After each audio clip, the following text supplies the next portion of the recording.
Good morning student, welcome to online classes Mahila Mahavidyalaya Bandikui.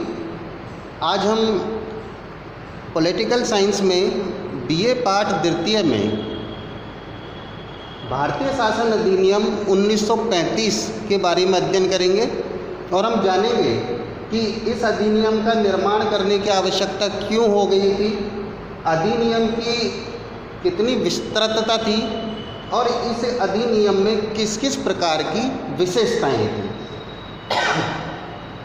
यहाँ 35 के अधिनियम से पहले मैंने आपको 1919 का अधिनियम पढ़ाया था। उस 1919 के अधिनियम की जो खास विशेषता है वो यह थी कि प्रांतों में दोहरे शासन की स्थापना कर दी थी। आंशिक स्तर पर प्रांतों में दोहरा शासन है, द्वैत शासन है, वो प्रदान कर दिया गया था। ये जो द्वैत शासन है और 1919 का अधिनियम है ये भारत में लागू हुआ और चलता रहा, लेकिन इस अधिनियम में औपनिवेशिक स्वराज्य की ही बात थी। इस अधिनियम में भारतीयों को स्वराज्य मिला ही नहीं या इस अधिनियम के द्वारा भारतीयों को पूर्ण स्वतंत्रता प्रदान नहीं की गई थी। उसके बाद में हम देखते हैं कि विभिन्न प्रकार की घटनाएं घटित होती हैं। 1923 में स्वराज्य दल की स्थापना होती है। 1927 में साइमन कमीशन भारत आ जाता है। 1928 में पंडित मोतीलाल नेहरू जी हैं, वो अपनी रिपोर्ट प्रस्तुत करते हैं और औपनिवेशिक स्वराज्य की मांग करते हैं। 1929 में लाहौर का अधिवेशन होता है और उसमें पूर्ण स्वराज्य का प्रस्ताव है वो पारित किया जाता है। 1930 में महात्मा गांधी जी के द्वारा सविनय अवज्ञा आंदोलन चलाया जाता है और गांधी इरविन समझौता है उसका भी उल्लंघन कर दिया जाता है और अब गांधी जी के द्वारा ये डिमांड की जाती है कि भारत को पूर्ण स्वतंत्रता मिलनी चाहिए। उस सविनय अवज्ञा आंदोलन है उसको दबाने के लिए ब्रिटिश शासन को पुरजोर शक्ति का प्रयोग करना पड़ा था और उसी के बीच में 1930 में, 1931 में और 1932 में 3 गोलमेज सम्मेलन होते हैं। उसमें किसी भी प्रकार का कोई निर्णय नहीं हो पाता है और अब ब्रिटिश सरकार को यहाँ सोचने पर विवश होना पड़ता है कि हमें जल्दी ही कोई एक ऐसा नया एक्ट बनाना है जिस एक्ट के द्वारा भारतीयों को संतुष्ट किया जा सके और भारतीयों के संदर्भ में स्वराज्य के लिए कोई निर्णय लिया जा सके। इसी को लेकर 1933 में ब्रिटिश शासन ने एक श्वेत पत्र जारी किया था और ये श्वेत पत्र जारी करने के पीछे उसका उद्देश्य ये था कि हम जल्दी ही भारत में एक नया अधिनियम बनाएंगे और फिर उस श्वेत पत्र के आधार पर ही भारतीय शासन अधिनियम 1935 का निर्माण हुआ था। इस वजह से इस अधिनियम की आवश्यकता हो गई थी और ब्रिटिश शासन को सोचना पड़ा कि नए अधिनियम के द्वारा ही हम भारतीयों को संतुष्ट कर पाएंगे। ये जो अधिनियम बना था इसके बारे में ये कहा जाता है कि ये अधिनियम बहुत बड़ा था, यानी कि हम ये कहें कि वर्तमान हमारा जो भारत का संविधान है इससे भी बड़ा अधिनियम ये था। तो इस अधिनियम की विस्तृतता के पीछे 2 प्रकार के जो कारण हैं वो बताए गए हैं। इस अधिनियम की विस्तृतता में हम देखें, इसमें 451 तो अनुच्छेद थे और 15 इसमें भाग थे, यानी कि ये अधिनियम काफ़ी बड़ा था। और अधिनियम बड़ा होने के पीछे 2 कारण रहे थे। एक कारण तो यहाँ ये रहा था कि ब्रिटिश शासन ये समझ चुका था कि हमको भारतीयों को सत्ता को हस्तांतरण करना है, तो भारतीयों को सत्ता हस्तांतरण करना चाहते थे और सारा सत्ता हस्तांतरण है वो इस अधिनियम में सारी जो व्यवस्थाएं हैं वो रख देना चाहते थे। इसी के साथ साथ में जो दूसरा कारण आता है वो ये आता है कि ब्रिटिश शासन है वो सत्ता हस्तांतरण के साथ साथ में भारत में रहने के लिए अपने हितों को भी देखना चाहती थी और उनको भी इस अधिनियम के अंतर्गत उन्होंने रखा था। इस वजह से 2 बातें यहाँ पर हो गई, एक तो भारतीयों को सत्ता हस्तांतरण प्रदान करना था और दूसरा अपने हितों की रक्षा भी करना था। इन दोनों ही बातों से यह अधिनियम काफ़ी बड़ा हो गया था, काफ़ी विस्तृत हो गया था। आगे अपन देखते हैं कि 1935 के अधिनियम की विशेषताएं क्या क्या हैं। अपन कई प्रकार की इसकी विशेषताएं हैं वो अपन देखेंगे, एक एक विशेषताओं को हम क्लियर करते हुए यहाँ पर चलेंगे। इस अधिनियम है, इसमें एक अखिल भारतीय संघ के निर्माण की बात कही गई थी। ये जो अखिल भारतीय संघ है, इसके निर्माण में ये किया गया था कि इस समय भारत में, यानी कि तात्कालिक समय में भारत में 11 तो प्रांत ब्रिटिश प्रांत हैं, 6 चीफ कमिश्नरी क्षेत्र हैं,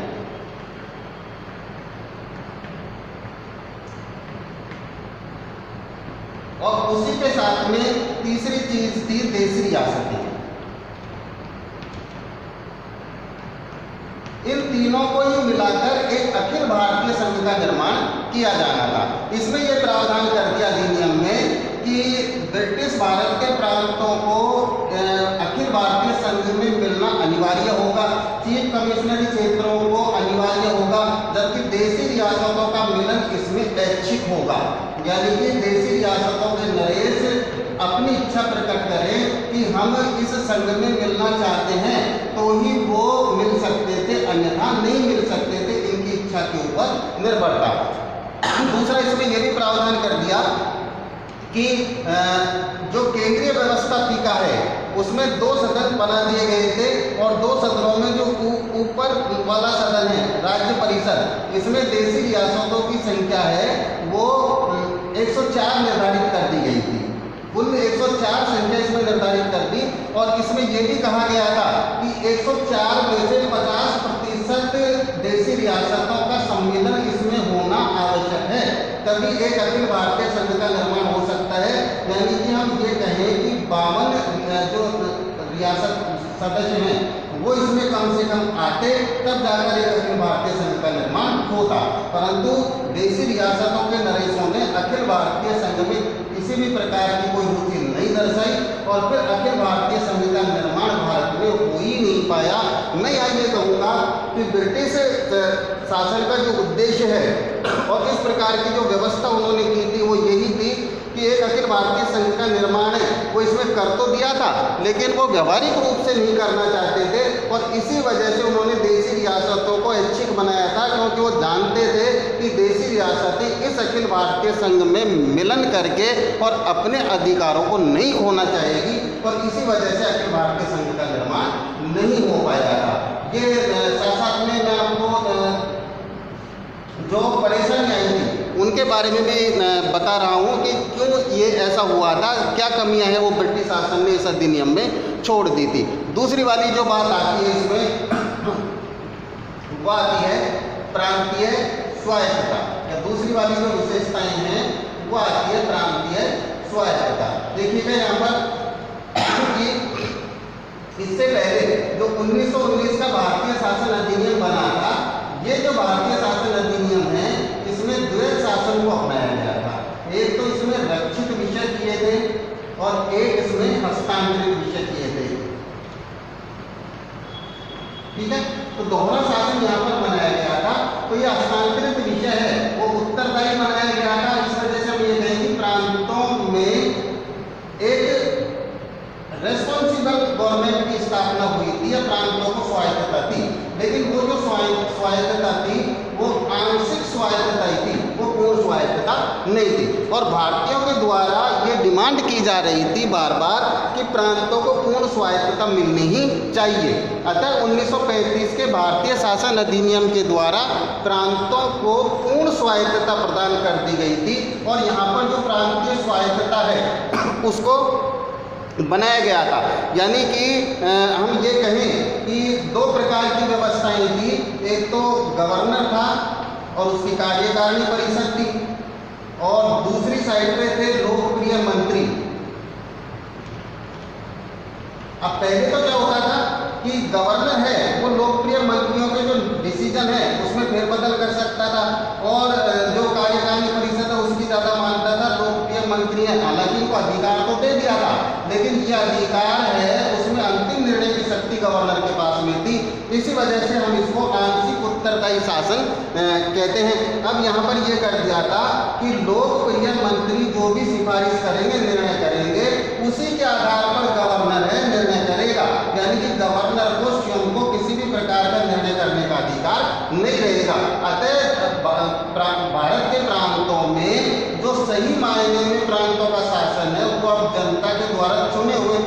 व्यक्तियों के हाथ में आ गया था।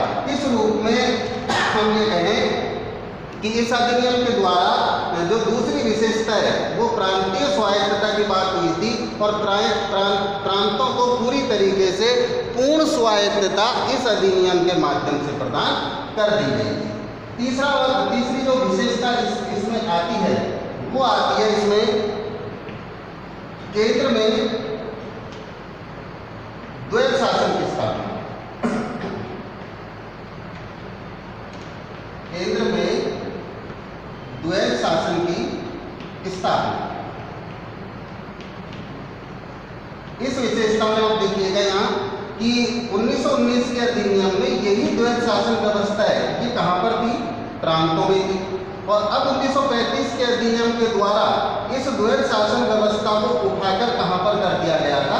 केंद्र में कर दिया था, क्योंकि प्रांतों में तो अब द्वैध शासन व्यवस्था खत्म कर दी थी और केंद्र में इसको शुरू कर दिया था। अब यहाँ पर दो प्रकार की व्यवस्था है, वो प्रांतों की तरह हो गई थी, क्योंकि प्रांतों में तो गवर्नर था और यहाँ पर कौन था? गवर्नर जनरल था।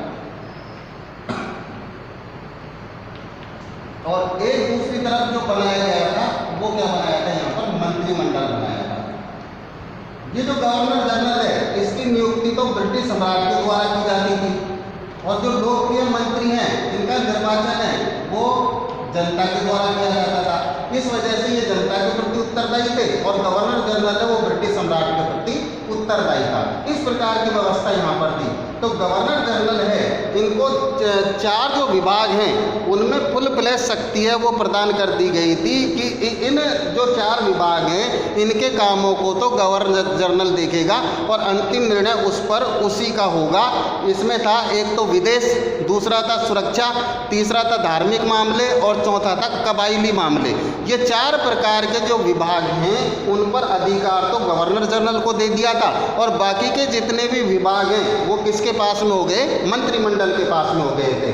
तो यहाँ ये भी तय कर दिया था इस अधिनियम के द्वारा कि मंत्रिमंडल की अधिकतम सदस्य संख्या 10 रहेगी और इन्हीं के पास में विभाग रहेंगे। मंत्रिमंडल है वो गवर्नर जनरल को सिफारिश करेगा, गवर्नर जनरल को मंत्रिमंडल के आधार पर कार्य करना चाहिए। लेकिन अब इस अधिनियम में एक व्यवस्था या कमी ये भी रख दी थी कि मंत्रिमंडल जो सिफारिश गवर्नर जनरल को कर रहा था उस पर गवर्नर जनरल फेरबदल भी कर सकता था या अंतिम निर्णय है वो अभी भी गवर्नर जनरल के पास में दे दिया था। तो हम ये कहें कि इस अधिनियम के द्वारा जो व्यवस्था 1919 के भारतीय शासन अधिनियम में प्रांतों के पास में थी द्वैध शासन व्यवस्था, उसको तो खत्म कर दिया था और उस द्वैध शासन व्यवस्था को कहाँ पर स्टार्ट कर दिया था? केंद्र में स्टार्ट कर दिया था। अर्थात केंद्र में द्वैध शासन व्यवस्था या दोहरी शासन व्यवस्था को अपना लिया था। चौथी वाली जो इसकी विशेषता आती है वो आती है इसमें संरक्षण और आरक्षण। संरक्षण और आरक्षण ये वाली जो विशेषता है इससे तात्पर्य ये है कि ब्रिटिश शासन ने प्रांतों को सर्व अधिकार प्रदान कर दिए थे, लेकिन अभी भी ब्रिटिश शासन की सोच ये थी कि प्रांत है वो शासन करने में किसी भी प्रकार की गलती कर सकते हैं। अतः अभी भी ब्रिटिश शासन ने ये अधिकार अपने हाथ में रख लिया था कि अगर प्रांत किसी प्रकार की कोई गलती करते हैं तो उनके संबंध में भी अंतिम निर्णय है वो ब्रिटिश शासन ही करेगा, जब ब्रिटिश संसद करेगी।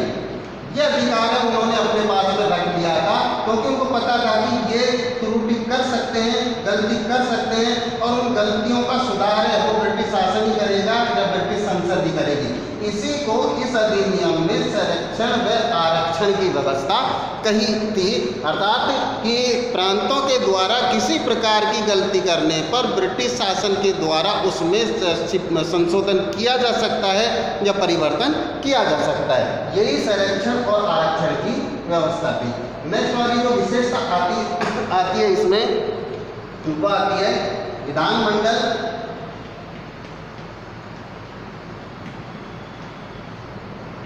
पांचवी वाली विशेषता विधानमंडल में मताधिकार का मताधिकार का विस्तार। देखो, जहाँ पर केंद्र में द्विसदनात्मक व्यवस्था बनाई थी, ये जो भारत की संसद है इसको 2 सदनीय बनाई थी। एक तो थी इसमें केंद्रीय विधानसभा और दूसरे वाला जो सदन था इसका वो था राज्य परिषद। यहाँ आप देखिएगा कि पहले केंद्रीय विधानसभा की सदस्य संख्या 1919 के अधिनियम में 143 थी और यहाँ राज्य परिषद की जो सदस्य संख्या है 1919 के अधिनियम में 60 थी। अब यहाँ पर 143 सदस्य संख्या को बढ़ाकर तो 375 कर दिया था, अर्थात विधानमंडल का क्या किया था, विस्तार किया था, इसकी सदस्य संख्या में बढ़ोतरी की थी। और अब 1935 के अधिनियम के द्वारा इसकी सदस्य संख्या कितनी हो गई थी, 375 हो गई थी। और राज्य परिषद है इसकी सदस्य संख्या पहले 60 थी और अब इसको बढ़ाकर कितना कर दिया था, 260 कर दिया था। अर्थात विधानमंडल है उसकी सदस्यता का पूरी तरीके से इस अधिनियम के द्वारा क्या किया गया था, विस्तार किया गया था। परंतु एक जो खामी है वो इसमें ये छोड़ दी थी कि दुनिया के देशों में जहाँ भी द्विसदनात्मक व्यवस्थापिका होती है वहाँ का जो प्रथम सदन होता है उसमें प्रत्यक्ष निर्वाचन होता है और जो उच्च सदन होता है, द्वितीय सदन होता है, वहाँ परोक्ष निर्वाचन या अप्रत्यक्ष निर्वाचन होता है। लेकिन ब्रिटिश शासन ने इसमें क्या किया कि इस जगह पे यानी कि प्रथम जो सदन था उसमें प्रत्यक्ष की जगह अप्रत्यक्ष निर्वाचन को अपनाया गया था और यहाँ पर जो अप्रत्यक्ष निर्वाचन है उसकी जगह प्रत्यक्ष निर्वाचन है उसको अपनाया गया था। ये जो एक कमी है वो ब्रिटिश शासन के द्वारा यहाँ छोड़ी गई थी, जिसके पीछे भी उनका उद्देश्य ये था कि ब्रिटिश संसद पर ब्रिटिश शासन है, भारतीय संसद पर ब्रिटिश शासन है, उसका पूरी तरीके से कंट्रोल होना चाहिए। तो ये जो व्यवस्था है ये भी इस अधिनियम में की गई थी, यानी कि ये जो विशेषता है इसी के आधार पर इसमें सदस्य संख्या में वृद्धि की गई थी। और 1919 के अधिनियम में जिस प्रकार से 10% मतदान है उसका विस्तार किया गया था, उसी प्रकार से 10% मताधिकार का विस्तार है वो 1935 के भारतीय शासन अधिनियम के द्वारा भी किया गया था। तो अब भारतीय जनता को और मत देने का अधिकार मिल गया था। तो इस अधिनियम के द्वारा विधानमंडल व मताधिकार का विस्तार किया गया था, संसद की सदस्य संख्या में भी वृद्धि हुई थी और मताधिकार भी है उसमें 10% की वृद्धि हो गई थी। नेक्स्ट वाली जो विशेषता आती है इसमें, छठी वाली विशेषता वो आती है इसमें शक्ति विभाजन। ये 1919 के भारतीय शासन अधिनियम की भी विशेषता थी। इसमें 1919 के अधिनियम में 2 प्रकार की जो सूची हैं वो बनाई थी, एक तो संघ सूची बनाई थी और दूसरी जो सूची बनाई थी वो राज्य सूची बनाई थी। अब इस 35 के अधिनियम में एक तीसरी सूची और बना दी थी, वो थी समवर्ती सूची। समवर्ती सूची, ठीक है। तो 3 प्रकार की जो सूची हैं उनके आधार पर जो शक्ति है उसका विभाजन कर दिया गया था। संघ सूची में केंद्रीय स्तर के जो विषय हैं उनको लिया गया था, संघ सूची में केंद्रीय स्तर के विषयों को लिया, राज्य सूची में राज्य स्तर के प्रांत स्तर के विषयों को लिया और जो समवर्ती सूची है इसमें केंद्र और राज्य दोनों के विषयों को सम्मिलित कर लिया गया था जो दोनों को छूते हैं। इस प्रकार से 3 प्रकार की सूची में अलग अलग विभाग बांट के और शक्ति का विभाजन कर दिया गया था। हम यहाँ देखते हैं कि जो संघ सूची है उसमें तो 59 विषयों को रखा गया था। संघ सूची है उसमें कितने विषय बनाए गए थे, 59 सब्जेक्ट। ये जो 59 सब्जेक्ट हैं इनमें आप ये देखिएगा कि जल, थल और नभ ये तीनों सेनाएं हैं वो संघ सूची के विषय बन गए थे। विदेश, सुरक्षा, डाक, तार, संचार ये केंद्रीय सूची के विषय थे मुद्रा, बीमा, बैंक, संघीय लोक सेवाएं, ये केंद्रीय सूची के विषय थे। इस प्रकार से कुल 59 सब्जेक्ट हैं वो संघीय सूची में रखे थे। और दूसरा जो राज्य सूची है इसमें कुल 54 विषय रखे थे।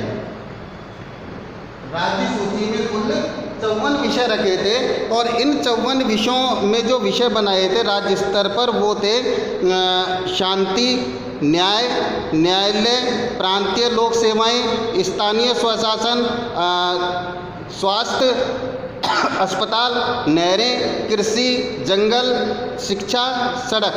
ये जो विषय थे इनको राज्य सूची के विषयों में लिया गया था और इस प्रकार से 54 विषय इसमें थे।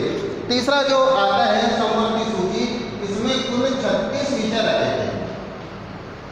समवर्ती सूची में कुल 36 विषय रखे थे और 36 जो विषय हैं उनमें प्रमुख विषय थे दीवानी और फौजदारी विवाद, विवाह, तलाक, दत्तक, उत्तराधिकार ग्रहण।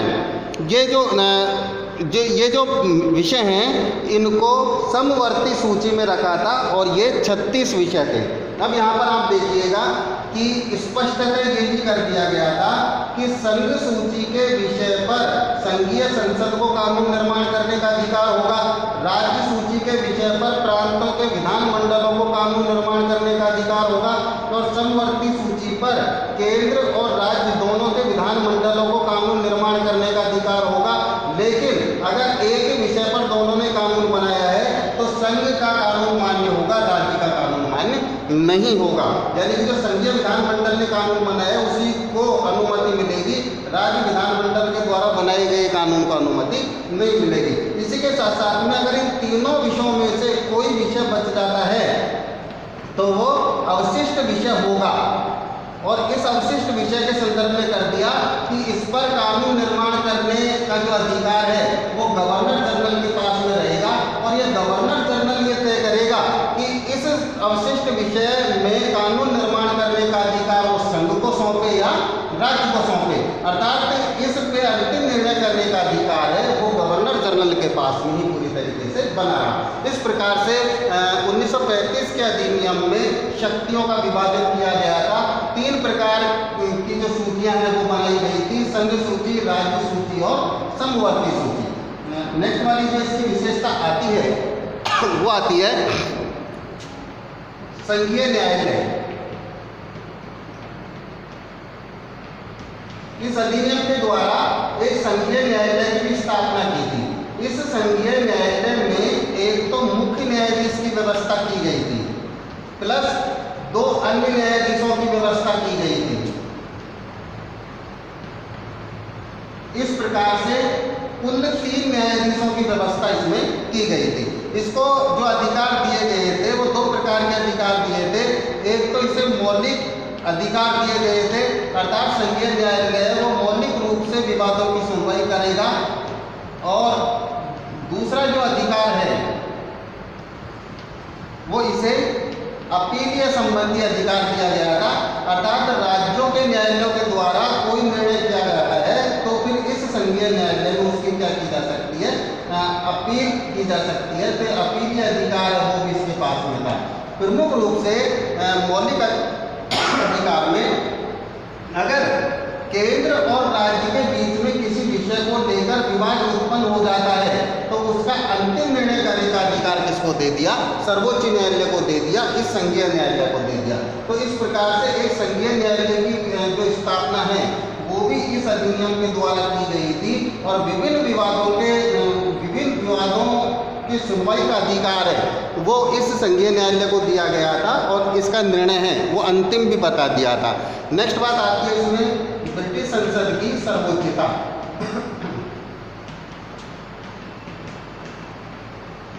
ब्रिटिश संसद की सर्वोच्चता, इसमें ये कहा गया कि हमारे भारत में जो भारतीय शासन अधिनियम लागू होना था ये भारतीय जनता के ऊपर लागू होना था, परंतु अभी भी ब्रिटिश शासन है वही, ब्रिटिश संसद है वही इसमें सर्वोच्च बनी रही। एक तो इस अधिनियम को ब्रिटिश संसद के द्वारा बनाया गया था, भारतीय जनता पर इसे लागू किया जाना था। और इसमें ये प्रावधान कर दिया था कि अगर इसमें किसी भी प्रकार का कोई संशोधन करने की बात आती है कि इस अधिनियम में किसी प्रकार का कोई संशोधन करना है, परिवर्तन करना है, तो अभी भी वो संशोधन या परिवर्तन कौन कर सकती थी? ब्रिटिश संसद ही कर सकती थी। भारतीय संसद को इसमें संशोधन करने का अधिकार नहीं दिया था।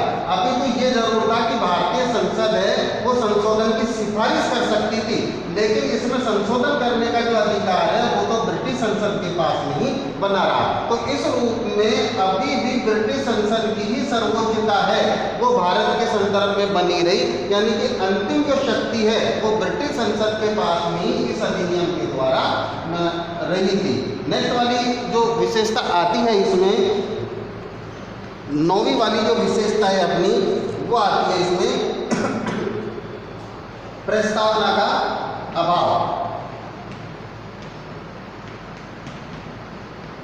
देखिए, जब भी कोई अधिनियम बनता है या संविधान बनता है तो सबसे पहले उसमें एक प्रस्तावना लिखी जाती है और इस प्रस्तावना के द्वारा ही उसके जो लक्ष्य होते हैं या उद्देश्य होते हैं उनको निर्धारित कर दिया जाता है कि इस संविधान का, इस अधिनियम का उद्देश्य ये है।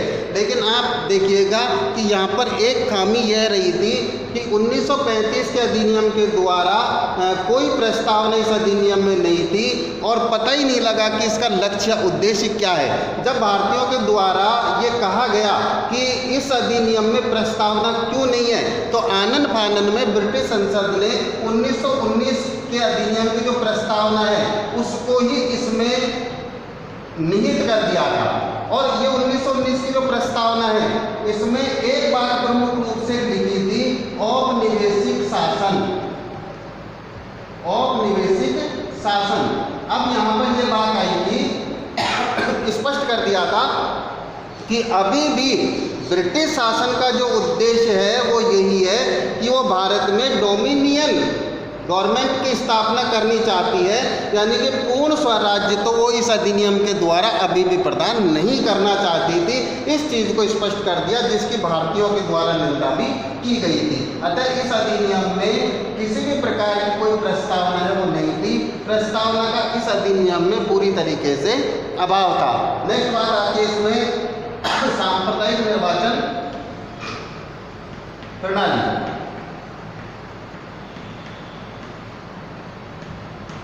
ब्रिटिश शासन को बहुत अच्छी तरीके से पता था कि सांप्रदायिक निर्वाचन प्रणाली भारतीयों के लिए हितकर नहीं है। भारत में विभिन्न धर्मों के लोग और संप्रदायों के लोग निवास करते हैं, फिर भी उन्होंने सांप्रदायिक निर्वाचन प्रणाली को 1909 के भारतीय शासन अधिनियम अपनाया था। मुसलमानों को प्रत्यक्ष प्रतिनिधित्व प्रदान कर दिया था और भारित मतदान है उसको भी उन्होंने अपनाया था।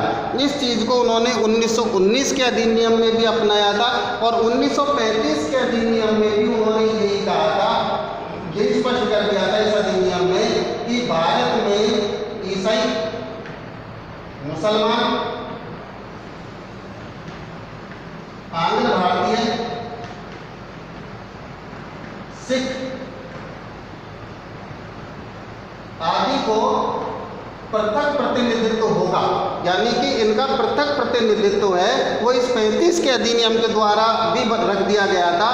तो सांप्रदायिक निर्वाचन प्रणाली जो भारतीयों के लिए हितकर नहीं थी, भारत राष्ट्र के लिए हितकर नहीं थी, उसमें अंग्रेजी शासन ने फूट डालो और राज करो की नीति के कारण इस प्रकार की जो सांप्रदायिक निर्वाचन प्रणाली है उसको अपनाया और ये भी स्पष्ट कर दिया कि केंद्र में और प्रांतों में जितनी सदस्य संख्या है उसका 1/3 सदस्य संख्या है वो मुसलमानों का अनिवार्य रूप से होगा।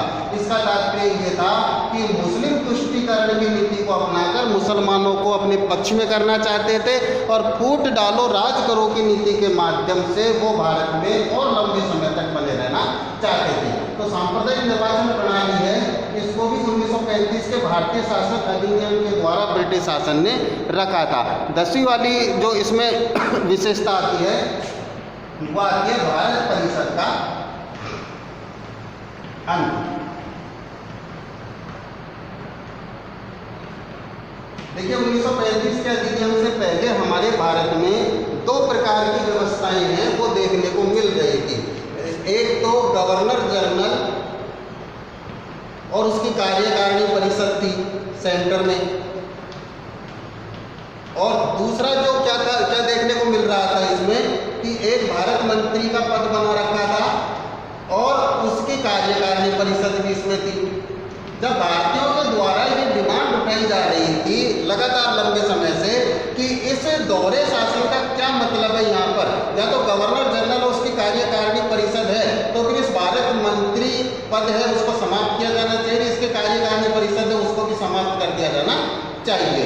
तो यहाँ 1919 के अधिनियम तक तो इस चीज़ को समाप्त नहीं किया था और भारतीयों के द्वारा निरंतर डिमांड की जा रही थी, लेकिन 1935 के द्वारा ये कर दिया गया था कि भारत परिषद का अंत कर दिया गया था, अर्थात तो भारत मंत्री और उसकी कार्यकारिणी परिषद उसको समाप्त कर दिया था और केवल गवर्नर जनरल और उसकी कार्यकारिणी परिषद को रखा था।